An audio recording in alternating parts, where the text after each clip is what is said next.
Marseille, par son étendue, par sa population, par sa localisation, conjugue à peu près tous les risques qu'il est possible de rencontrer en métropole, puisqu'on est exposé évidemment aux feux de forêt, nous sommes exposés aux inondations.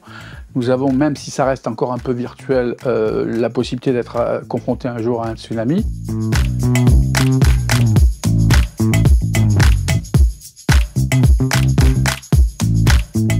On sait qu'on aura à affronter ce type d'incendie qu'on a déjà connu par le passé et auquel Marseille est particulièrement exposée du fait de la proximité de calanques, de bordures forestières, de massifs forestiers.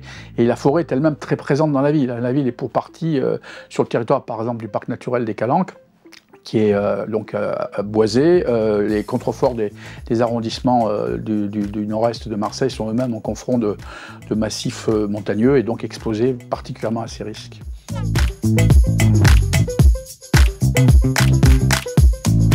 Il y a une forme d'accélération du temps médiatique consacré à ces sujets qui fait que les gens commencent à prendre conscience de ce qui est en train de se passer.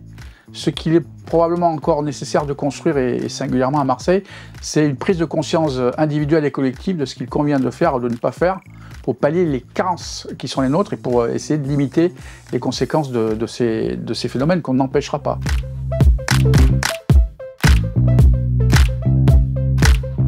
On a, si vous voulez, profitant de cette occurrence, organisé en lien avec la préfecture des Bouches-du-Rhône, une série d'événements autour d'actions de sécurité, en l'occurrence des exercices de secours simulés. On a également communiqué sur le retour des sirènes à Marseille, parce que pour des raisons que j'ai encore du mal à m'expliquer, Marseille était dépourvue de sirènes.